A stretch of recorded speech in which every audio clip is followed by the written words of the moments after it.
Please start, ma'am. Ji. Good afternoon, everyone. My dear learners, I hope you enjoyed your previous session. So, I'm back again with a new topic that's called as violence, a kind of a social influence that has a negative impact on our society. So, today we are going to discuss what is violence, what are the different types of violence, what causes, and what are the factors. So, as we all know, the patriarchal society, in this kind of a society, we talk about the domestic violence only, but we must know where this word comes from. So, this word violence has been originated from the Latin background where it is called as violentia or a vehemence that's a passionate or an uncontrollable force. And when we talk about domestic violence, we cannot ignore the intimate partner violence these days. And apart from that, the child or the elderly violence or the abuse that occurs. So, battering is a word that I'm going to refer if I say intimate partner violence, which is a severe and the escalating form of partner violence, where there is an urge to control the other partner, terrorization, threats, and multiple forms of abuse.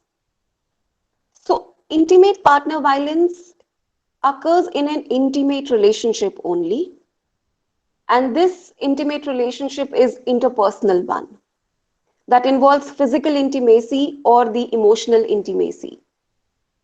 Of course, although a sexual relationship is commonly a part of this intimate relationship, but it can be non-sexual also involving family, friends, or acquaintances.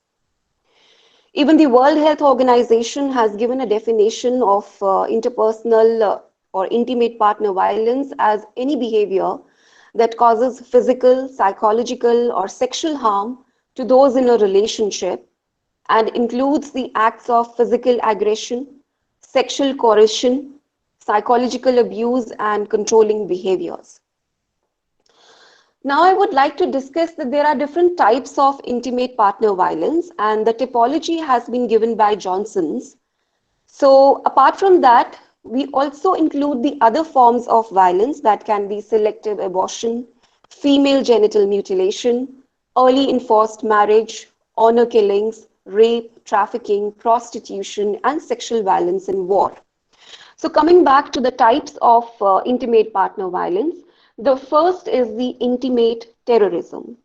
This is a severe and an escalating form of violence where physical injury occurs and the partner uses the coercive control, threats, intimidation, and isolation, and a kind of controlling factor, typically a man I'm talking right now.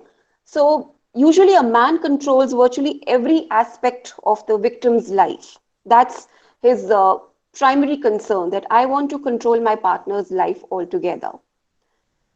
Now, this intimate terrorism involves serious injuries, even at times the medical services and the safety of the shelters.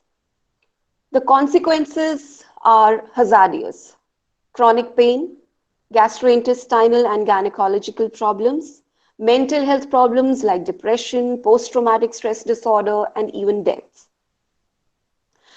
Other mental health consequences are also included in intimate terrorism, just like anxiety, substance abuse, low self esteem. Now, this intimate terrorism batterers, the kind of people involved in intimate terrorism, they are generally violent, antisocial. We call them as psychopathic at times, and also the dysphoric borderline. So, dysphoric borderline cases are those who are living in an unpleasant emotional state, emotionally dependent upon their partners. So, maybe the kind of insecurity they have, that is the reason they have the fear of losing their partner and they want to control their partners basically. The second form of, or the second type of violence, intimate partner violence, is the violent resistance. Actually, this is basically a defense mechanism, or you can say a self defense that a victim uses.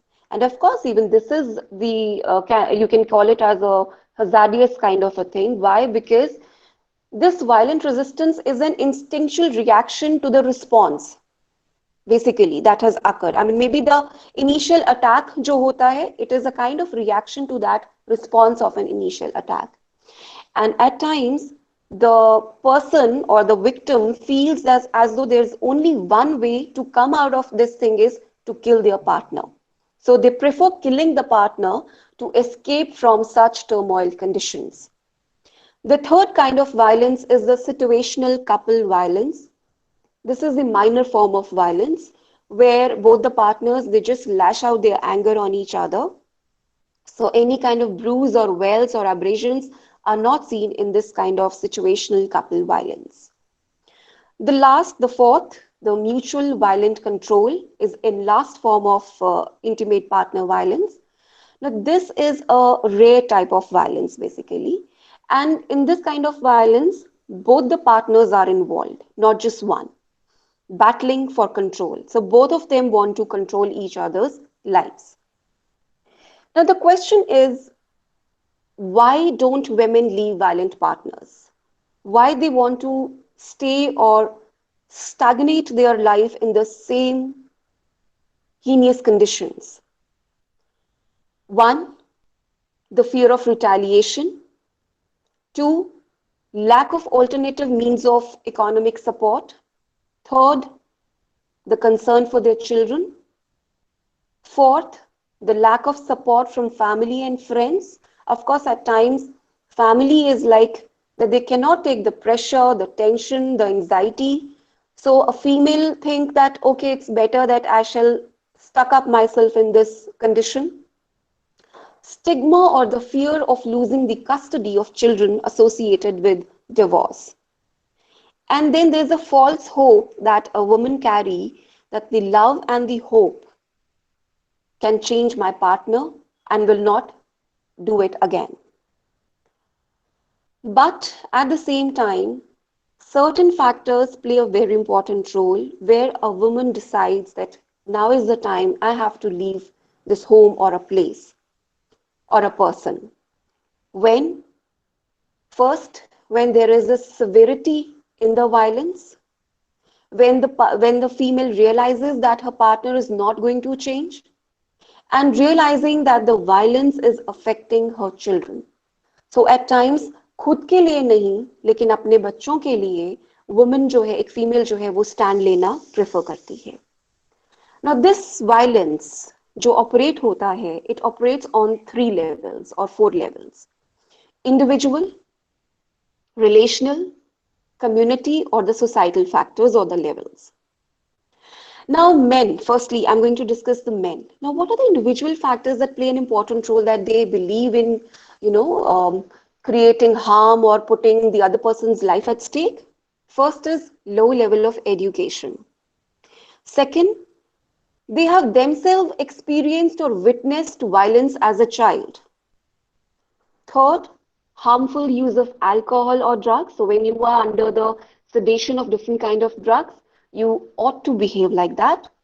Personality disorders, acceptance of violence, that it is acceptable for a man to beat a woman, and even the past history of abusing different partners. And if I talk from women's perspective, again, the level of education matters. Maybe she has been exposed to violence between parents. She has herself been abused during the childhood, or maybe abused or maybe exposed to other form of abuse. The relationship factors, where the relationship is hazy, not satisfied in the relationship, there's a male dominance in the family, economic stress, a man having multiple partners, or there can be a disparity in the educational attainment, where a woman have a higher level of education than a man. Of course, community and societal factors we cannot ignore, and I think these factors play a very important role where female is not able to decide which way to choose. So the gender inequitable social norms, especially those that are linked with the manhood, dominance, aggression, poverty, low economic and social status of women, broad social acceptance of violence as a way to resolve conflict. that beating will help. Now, there are certain myths, but they stand as beliefs, I tell you. आज भी कुछ लोग, I mean, not even कुछ लोग, बहुत सारी हमारी percentage जो है, वो इस चीज में believe करती है कि yes, women is held responsible for the chaos. So, उनमें से कुछ myths I'm going to discuss with you. The first is, man has a right to exert power over a woman. Why? Because he's considered superior. Man has the right to physically discipline a woman for incorrect behavior. I think it should not be like that. Physical violence is an acceptable way to resolve conflict in a relationship. And the most important, they say that women should tolerate violence in order to keep her family together. अपनी आवाज नहीं उठा सकती है female, क्योंकि उसको लगता है कि मुझे पूरे परिवार को समेट के रखना है, so I have to bear this. And there are times when a woman deserves to be beaten. These are the myths. Sexual activity, including rape, is a marker of masculinity. Girls are responsible for controlling a man's sexual urges. Although in today's time, I will say, बहुत सारे laws, women-oriented rules, regulations, ऐसे guidelines आ गए हैं, लेकिन आज भी हमारी society उनको accept करते करते अभी time लग रहा है. Of course, there will be a time कि जब हम gender equity की जो बात कर रहे हैं, वो हमें actual में देखने को मिलेगी. So now, the consequences of intimate partner violence are nevertheless, like you see, there are bruises, welts, abrasions, abdominal and thoracic injuries, broken bones, sight and hearing damage, head injury, attempted strangulation, kind of an attempted suicide, back and neck injury. And not just this, I tell you, there are functional disorders, the stress-related conditions related to this intimate partner violence. It includes irritable bowel syndrome, various gastrointestinal symptoms, exacerbation of asthma as well. Now, not just the physical health is affected due to intimate partner violence, even mental health is affected. And there are studies that report that women who are abused, they suffer higher levels of depression, anxiety, and phobias. Fear of, being killed, being strangulated, emotional distress, attempted suicide, those who have had experienced this violence. And when I'm talking about the mental health, I cannot ignore the sexual and the reproductive health, which is affected due to intimate partner violence, unintended or unwanted pregnancy, abortion and unsafe abortion, sexually transmitted infections, HIV, pelvic inflammatory diseases, urinary tract infections, sexual dysfunction. So we believe that although this century 2020, we are working on the different laws, still we all need to stand together to look into this patriarchal society and find out the reasons. That is that so that women is always wrong? And I would not hesitate to say this, that at times men say that even we are being threatened, even we are being trapped into different kind of heinous acts or crimes which we have not intended for. So coming on to this violence, this was the higher level of social influence that has a negative impact on our society. I'm going to talk about the lesser form now, that is the aggression. The only difference between the violence and the aggression is that violence takes a physical form in one way or the other. But aggression, not necessarily it every time will be physical. It can be indirect, it can be verbal also. So how do we define aggression? Any behavior that harms another individual who is motivated to avoid such harm, that's called as aggression. If we talk about aggression, we cannot ignore the role that frustration plays, because we believe frustration leads to aggression. There are different research studies actually that have reported the fact, or you can say the findings, that frustration is the cause, not the necessary cause, but can be a sufficient cause for aggression to occur. So what is frustration? When you are deprived of an expected outcome or your goal. And yes, provocation. At times people say, I was provoked to act like that. I tried to control myself, but then the provocation that has the potential to instigate an aggressive response led me to behave aggressively. We can measure aggression, of course. We have different questionnaires to measure aggression in the laboratories, administering a target individual the different levels of electric shocks, measuring the capacity, even outside the labs. It can be personal confrontation, horn honking, different measures. So what is the foundation? Like we are talking about aggression is like this, aggression is like that. We have different theories or the hypothesis being formulated जिनके behalf पे हम अपने theories को test करते हैं. उनमें से एक ऐसा theory है that's called as frustration aggression theory. It was developed by Dollard in 1939, and he emerged with this theory saying that frustration was a necessary antecedent of aggression. But also at the same time, it depends upon several factors, for example, the proximity of goal attainment and the potential for punishment or of aggressive behavioral response. One is how close I was to attain my goal. So that leads more frustration and then aggression. Another is what will be the repercussion or the consequences if I am exhibiting my behavioral response in that way. Now, social learning theory. The another theory or the aspect on which the different research findings have been established.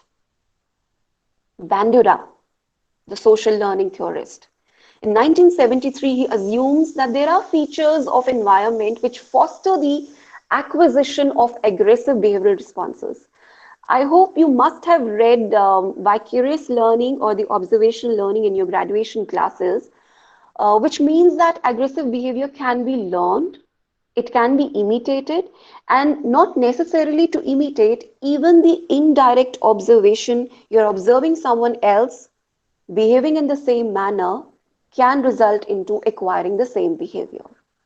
Now, whether that behavior will be maintained or not, it depends upon the kind of reinforcements.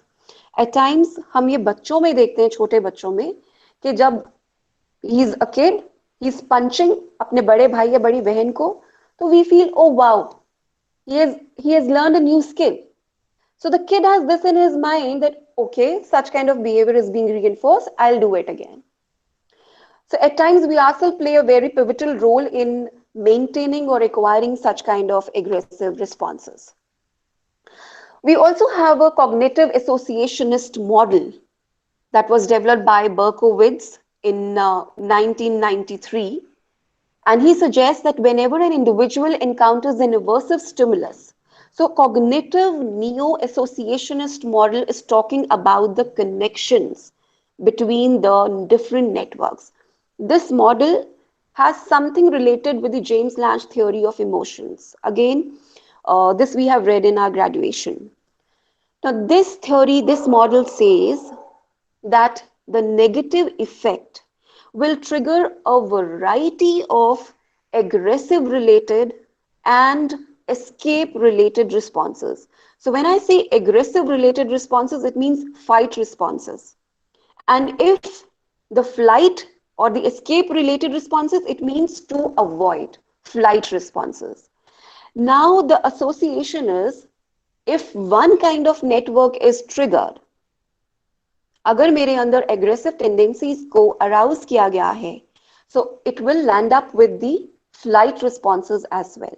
So at times I am ready to fight, at times I'm ready to escape or go away from the situation.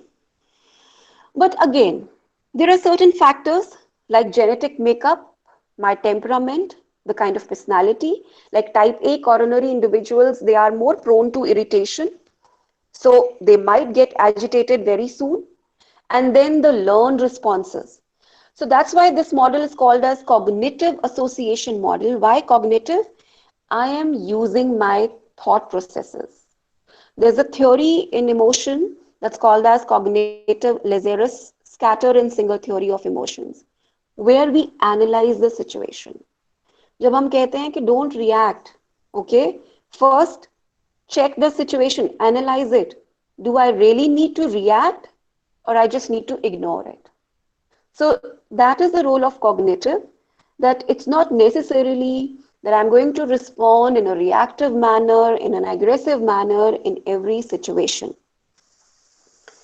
We also have another model that defines aggression that's called the general aggression model.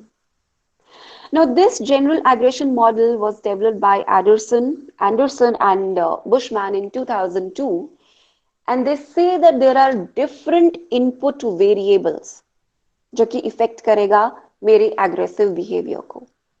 And what are those input variables?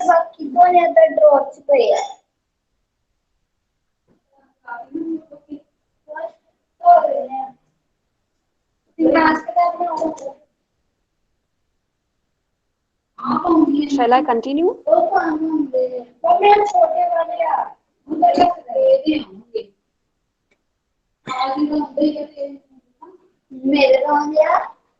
Hello? Hello? Continue, ma'am. Continue. हो गया ma'am, बंद कर दिया हमको. जी. So the individual differences, that are the traits. As I said, the input variables, those are responsible for exhibiting the aggressive behavior is my trait, the personality. Certain situational variables, like the images of weapons, triggering stimuluses like guns or pain. And these input variables, I am going to exhibit depending upon the kind of route I'm going to choose. Whether I have hostile thoughts, whether I have hostile feelings, or I am physiologically aroused to exhibit my aggression. Now, there are certain factors or cues that increases the likelihood of exhibiting the aggression, and that the first one is the provocation. It can be direct, it can be either in the form of attacks, verbal insults, threatenings, or it can be frustrations. So that is called as provocation. The second situational cue or the factor that increases the likelihood of aggression is televised violence. I'm sure the songs of Yo-Yo Honey Singh, कोई ऐसा song नहीं था जिसमें उसने alcohol, maybe some kind of the agitated word which was not used, and बच्चे बहुत खुश होकर सुनते हैं ऐसे सॉन्ग, अच्छा लगता है. Consumption of alcohol in that song. So defining ways how to get into such antisocial activities, those things have effect on us. Even the video games, yes. There has been a lot of research conducted that depicts that video games have a profound effect on the level of our aggression. Environmental influences also have an effect. For example, warm climates. For example, lead exposure. The gasoline-powered vehicles, they increases the level of aggression in individuals. Apart from situational antecedents or the situational cues, we do have personal antecedents. Maybe my personality is kind of an irritable one, so I am the first one to react to any kind of situation. Gender. I don't know, I'm not sure. Nowadays, we don't carry gender as a variable in our research, but still there are findings that males are high on overt and physical aggression, whereas females, they exhibit indirect kind of an aggression, maybe verbal spat.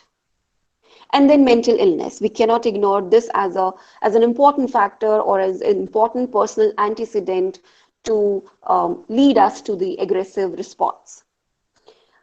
Along with this, the physiological factors, brain damage, like we believe amygdala, that's a seat of emotion. So The physiologists, they say that the removal of that part or the slightest abrasion can create differences in exhibiting the aggressive responses. Then abnormalities in the autonomic nervous system, and then the role of the drugs.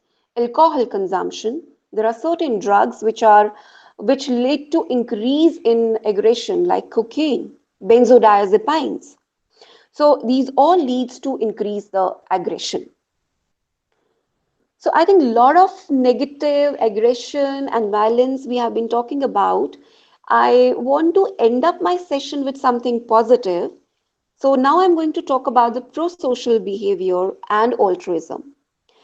I think the first person who used the word altruism was French sociologist Auguste Comte. And he believed that humans have innate drives to help other persons. But you must know that altruism is different from pro-social, you know. Pro-social is also helping someone, but in return, we expect certain kind of benefit. Maybe not immediate, afterwards. But in altruism, we are doing it because the person is in need of help.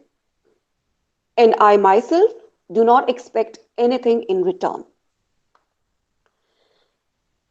So, what are the motives for pro-social behavior, they say? There can be two kind of motives: selfish motives, unselfish motives. Selfish motives is hope to be rewarded. आज मैं help करूंगा या करूंगी, tomorrow or maybe later or sooner, when I am in need of help, any sort of help, financial help or psychological help, so I know that person is going to help me. So I'm putting my investment into that person. Unselfish is I am being raised like this. My parents have taught me that I have to help. So this is the unselfish motive. Why do people help? हम value systems, belief systems की बात करते हैं, but why do people help? So the different theories for this pro-social behavior, और उनमें से एक है empathetic altruistic hypothesis. Now this empathetic is the word originated from empathy to be in the shoe of the sufferer. I can understand your pain. I know what you are going through. So this empathetic altruistic hypothesis says that people help because there are two kind of emotional reactions that occur if you do not help. The first is personal distress, kind of discomfort I feel in myself. So I have to help to come out or to get rid of this personal distress. Empathetic concern is again, the person needs the help, so I will do it. So when we follow the empathetic altruistic hypothesis, we use the Batson's approach, Batson apostrophe S. Now this Batson's approach says, again, people are egoistic in motivation or they are altruistic in motivation. Now when egoistic, I want to reduce my own discomfort. And when I am altruistic, to reduce other person's distress. So I'm providing help. Negative state relief, the another kind of hypothesis. We do good thing to stop feeling bad. I don't want to feel bad. It is really hurting me. So I'm going to provide help. There's another hypothesis called the empathetic joy hypothesis. So I'm helping because it brings happiness. तो ये मुझे खुशी दे रहा है जब मैं किसी की हेल्प करता हूं. So it provides me happiness, maybe a benevolent act. I'm doing it. So I will help. Apart from empathetic altruism or the negative state relief or the empathetic joy hypothesis, we have genes also. Hereditary also plays an important role, right? So genetic determinism model says that behavior is driven by genetic attributes. The selfish gene, kinship selection, tendency to provide help to our genetic relatives. Closer the biological gene, closer the relative on behalf of my genes, I'm going to provide the immediate help. No matter हम बात नहीं करते हैं, but we are sisters, immediate cousins, I am going to provide help. So this is something like I want to, you know, save my genes. Now the social exchange theory, calculating the benefits again, outweighing you can say the cost or the rewards. So I'm going to maximize the rewards, minimize the cost, and I'm going to help you. Social exchange is a kind of reciprocal hypothesis only. You scratch my back, I'm going to scratch yours when you need it. Now, when do people help? We have read why do people help because there are certain theories or the models that have been formulated. When do they help? And it's a difficult question, you know. हम बहुत सारे ऐसे road accidents mishaps देखते हैं जहाँ पे लोग they want to take selfies. I'm sorry to say this.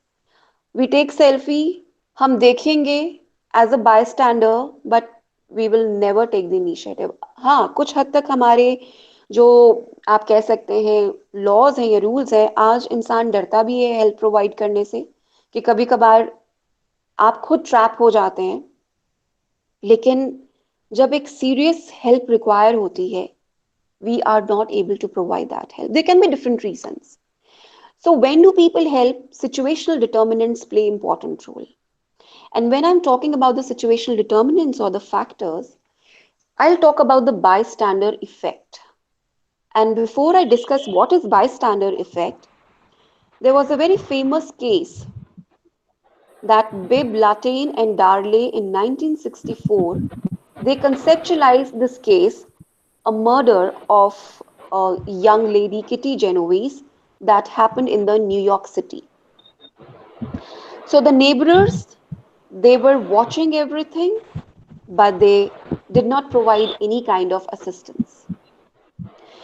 Now, what is this bystander effect? So that was the time when Darley and Latane they decided to study the prosocial behavior or when do people help. They believe there is some sense of perceived diffusion of responsibility. हम लोग भी जब कहीं कुछ road accident या हल्का सा भी कुछ ऐसा इंसिडेंट देखते हैं तो we prefer who is going to take the first initiate.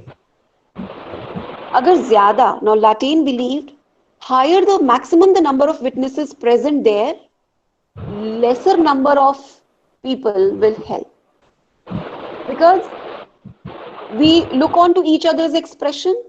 It's neutral. We realize okay, it's not an emergency. We can't even find out whether the situation is an emergent or not. So Bibb, Latane, and Darley, they decided to talk about the bystander effect on behalf of a decision tree, and that decision tree consists of 5 steps. The first step is noticing the emergency, that this situation is emergent and the person or the situation needs immediate help. The second step going towards providing help is interpreting an emergency as emergency. कई बार ऐसे भी होता है कि हम लोग involve हो जाते हैं and two people who are fighting they say भी it's a personal matter, you should not be involved, get out of it, stay out of it, and we feel humiliated or embarrassed. Oh my god, I thought the person is in need of help.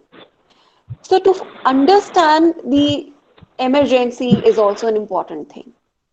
तो जो pluralistic ignorance है वो क्यों होती है जब हम बाकी लोगों को देखते हैं कि और भी लोग खड़े हैं, they are not reacting, so I shall go on, move forward, ignore it. Once you have noticed that the situation is emergent and you need to provide help, then you have to assume that it is your responsibility to help the person. So again, the bystander effect occurs if the number of witnesses are increased. यही आप कभी कभार देखेंगे, आप अकेले कहीं जा रहे हैं and you see the person is in need of help. If you see you are the only one, you will try. Maybe you take the lead to provide help. But when many people are there, you try to avoid and surpasses. Okay, you know that it is your responsibility to help. But do you have the knack or the skill to provide assistance? That's also important. Maybe some sort of mechanical help is required with respect to some car damage. So you don't know how to operate. But if you have resources, only then you can provide assistance. So, which means the fourth step of the bystander effect is knowing what to do, the right skill, the right kind of assistance needed. And the fifth step is making the decision to help. After calculating consciously, okay, this is the cost that I have to pay. That can be physical, that can be psychological, that can be financial. And finally, we decide that I'm going to provide the help to the concerned person. Apart from situational determinants, we do have personal determinants also for helping the person in need. For example, maybe the competence, high in, appropriate skills. You won't mind. Oh, I know how to operate the car, or I know how to rebuild the flat tire. So I'll go and provide the help. Maybe the personal norms, the value system we are taught, that also plays an important role. Then the emotions and helping. We also provide help, mood dependent help bhi hoti hai. When you are in a good mood, you will definitely look forward कि मैं help provide करूं. But when you are not feeling good, you will say, I am myself not feeling good. Maybe helping him or her will sour my mood more. So it's better just to avoid it. And it can be opposite also. When you are in a negative mood, you believe that you understand what the other person is going through. That's called perspective taking and perspective giving. So you will definitely provide help to the concerned person. Apart from this pro-social and altruistic behavior, we talk about interpersonal attraction as another social influence that happens in the society. You get attracted towards the other person, you develop mutual liking, disliking, you want to continue your relationship with the concerned person, or you don't want to. So, this interpersonal attraction describes a desire to approach another person on or to seek them out for future interactions. So, when we like or dislike someone at the very first sight, it means you are ignoring many important features or aspects of the person, or you are focusing only the targeted ones, which you think are important for you to make a bond with that person. There are different factors that affect or determine the interpersonal attraction. And the first is physical attractiveness. Physical attractiveness, the looks, maybe the mask approach, not the substance approach, the features that attracts us, and we believe that, okay, I'm going to make a strong connection because I admire her beauty. The second is the proximity, the geographically nearness. हम कभी कभार बोलते हैं out of sight, out of mind. When we were together, एक ही शहर में थे, तो हम बहुत अच्छे दोस्त थे, आपस में interactions करते थे, but then since you have changed your location, so it's like कभी बात कर ली या ना कर ली. Third is the familiarity. That's the mere exposure effect. Kabhi kabar, we both are familiar with that same place, you have same choices. So you prefer, okay, we have some connection. So you start liking each other. Similarities. Similarities in your taste, in your different collection, maybe the books, the food that attracts each other. And the last is the reciprocity, the mutual liking. I like you, you like me. So जब हमें कोई like करता है, हम ना भी पसंद करते हो, but that self-love, okay, apart from that, somebody likes me, I'm also going to like.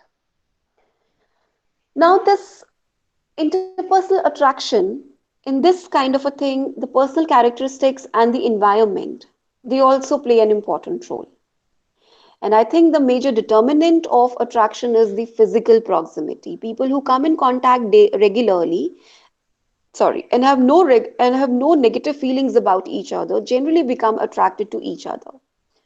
हम अपने वर्क प्लेस पे देख सकते हैं, हम अपने फ्रेंड्स के साथ देख सकते हैं. अक्सर कहा जाता है कि जिनके सेम सब्जेक्ट बैकग्राउंड या सेम फैमिली बैकग्राउंड नहीं है, opposites attract always. So maybe वहां पे एक गहरी दोस्ती बन जाती है. और else you are meeting every day, so some sort of bond is being formed there also, because you develop that mutual liking and the comfort zone. And you don't have that comfort zone with every person.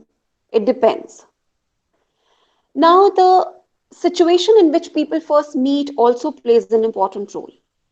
And अक्सर the pleasant situations, the comfort zone, हमें हमेशा एक bond बनाने के लिए नजदीक लेके जाता है. And the unpleasant situations, they repel. We prefer to avoid the unpleasant situations. People are generally drawn to each other when they perceive similarities to each other. Okay, even you like the same TV show, even I like the same. You have the same taste for the cars, even I have the same. So you gain that, self-importance, and okay, my things, my likings, and her or his likings are same. So we have some connection, eternal connection. Then the more attitudes and opinions two people share, greater the probability. But I must say, if there is a disagreement, तो कभी कभार ऐसी interpersonal attraction decrease भी हो जाती है. Because the relationships that are built on the physical attractiveness, let's say on behalf of physical attractiveness, they have to go through a lot of testings. Because वो तब तक ही लास्ट करता है जब तक आप एक दूसरे से फिजिकली अट्रैक्ट हैं. जब आपकी मेंटल कंपैटिबिलिटी की बात आती है तो हम पहले सिर्फ पॉजिटिव पॉजिटिव पॉजिटिव देखना पसंद करते हैं. But a relationship is when you accept the person the way he or she is. So you have to accept the positivity and the negativity in the concerned person.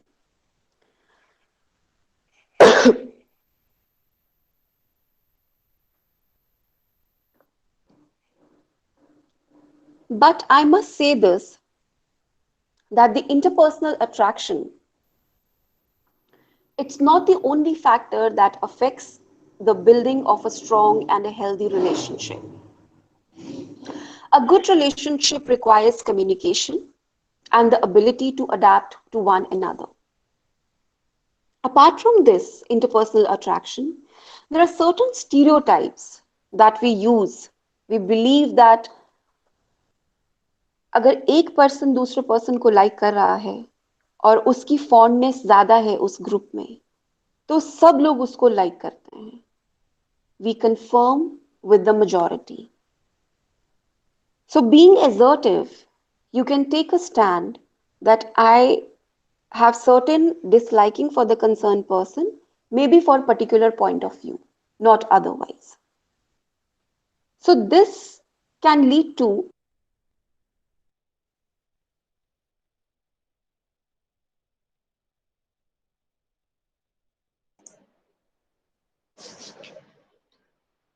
सभी विद्यार्थी थोड़ा ध्यान देंगे कि मैडम लेफ्ट नेट के कारण शायद वो लेफ्ट कर गए हैं, दोबारा ज्वाइन करेंगे.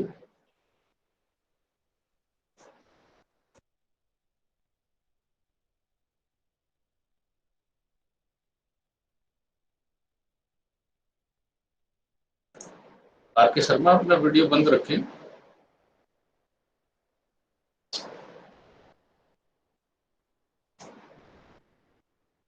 ये मेरा विशेष रूप से आग्रह रहेगा, अपना वीडियोस बंद रखा करें जिस टाइम पे कक्षा चलती है.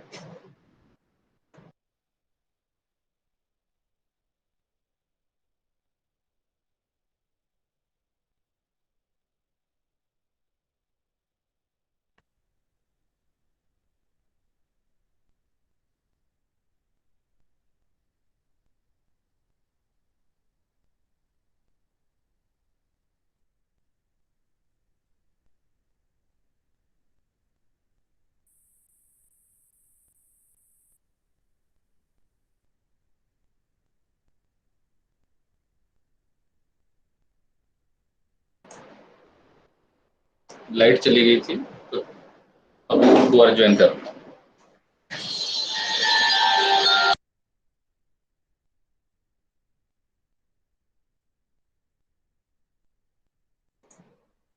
जी मैम अपना माइक अनम्यूट कर दें। जी सर, हेलो। कंटिन्यू मैम, आवाज आ रही Right, है। right. So we were discussing the physical stereotypes in the interpersonal attraction. So I have a research study here with me. They say that college students were asked to look at the pictures of men and women who were either they were good looking, average, or homely, and to then evaluate their personality. So there were three kind of a things: good looking, average, or homely, and they were asked to evaluate them. Now, the results indicated that the students tended to assume that physically attractive persons possess a host of socially desirable personality traits. Again, outlook, appearance matters, as compared to those who were unattractive. So, this stereotype image, we need to break down that. Consistent with the physical attractiveness stereotype, it was also reported from research that beautiful and handsome characters were significantly more likely to be portrayed as virtuous, romantically active, and successful than their less attractive counterparts. So we go by the beauty, and that creates the hinge between whether the person is good or bad. And generally, the normal is that okay, we go by the socially desirable answers. So the socially desirable traits: good physique, good looking, fair complexion, good features. So they are liked by all. Now, over the past 35 years, many researchers have examined this stereotype, and the two separate meta-analyses of these studies reveal that physically attractive people, they are perceived to be more social, they are successful, happy, dominant, warm, mentally healthy, intelligent, and socially skilled than those who are unattractive. Maybe some kind of self-esteem also matters at that time, because जिन लोगों में ये qualities होती है तो कहीं ना कहीं एक कॉन्फिडेंस जो है, जो एक सेल्फ अवेयरनेस है, वो उनको एक बूस्ट अप एनर्जी देता है. So they are more successful, but that's not always the case, I tell you, because that's the reason we have nowadays the media is trying to bring out the real beauty, right? And fair is not fair. Dark complexions doesn't mean that people are not beautiful. So the tribal areas, we are taking girls from the tribal areas, they are going for ramp walks and modelings and different magazines where they want to bring that inner beauty is the most important thing than any other aspect. Of course, attractiveness is related to job related outcomes. So the laboratory studies conducted on both individualistic and collectivistic cultures indicate that physical attractiveness does have a moderate impact on a variety of job-related outcomes. For example, training, salary, promotion decisions, etc. So there's one more study that I want to quote here, that in a representative study, it was found that there was a significant difference between the starting salaries of good-looking men and those with low average faces. For women, facial attractiveness did not influence their starting salaries, but it did substantially impact their last salaries or the later salaries. Once hired, women were above average in facial, who were, above this facial expressiveness or attractiveness, they were earning better than the ones who were not good facially. So this kind of discrepancy, of course, this brings some sort of negativity or animosity or maybe enviousness in a person, that because I'm not beautiful, that is one reason that I'm not given the good package or not considered on the same level or the equitable level. Proximity, as I said, the geographical areaness matters in interpersonal attraction. So proximity can act as an intensifier of sentiments. So frequently advanced and commonly accepted notion is that proximity has a strong influence on one's friendship choices. Stated in its simplest form, the proposition is, other things being equal, the closer two individuals are located geographically, the more likely it is that they will be attracted to each other. So studies demonstrating the impact of proximity on friendship choices are mentioning that students tend to develop stronger friendships with those students who share their classes. Why? Because they have a common background. They have the same subjects. They are going to share their tiffins. They're going to share their sorrows and joys. So close contacts or networking is going to be developed there. Or their apartment building or who sit near them than those who are geographically located only slightly farther away. Clerks in a large department store and members of a bomber crew have been found to develop closer relations with those who happen to work next to them than with co-workers a few feet away, which means that proximity, the familiarity, maybe few skills that I am familiar, हो सकता है मेरा जो friend है वो भी familiar हो, तो एक trust, एक reliability जो है person पे वो उसी हिसाब से डेवलप होनी शुरू हो जाती है. बट कहीं कहीं पे ऐसा भी देखने को आता है कि the person who is not physically attractive but good in EQ, emotional quotient or emotional intelligence, who is aware about, who can handle the situation, is definitely a likable person and would want to maintain a close contact with that person. Not just this, before I sum up with this thing, interpersonal attraction, here we have discussed the physical attractiveness on the whole, but to build a good relationship, we need to have a good communication, mental compatibility, understanding, maybe perspective taking and giving, empathetically considering the person, and accepting the person wholeheartedly, accepting the positives and the negatives of the person. So here I sum up my lecture for today. Hello. Okay, thank you, ma'am. कोई विद्यार्थी अगर कोई प्रश्न पूछना चाहता है तो वो अपने प्रश्न को रख सकता है. स्वागत है अगर कोई विद्यार्थी प्रश्न पूछना चाहे.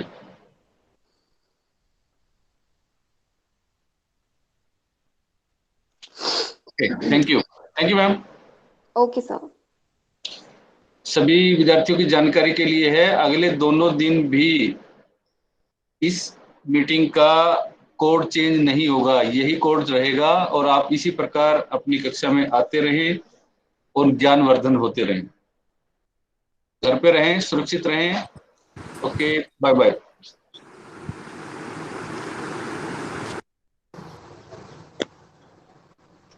Thank you, sir. Thank you very much.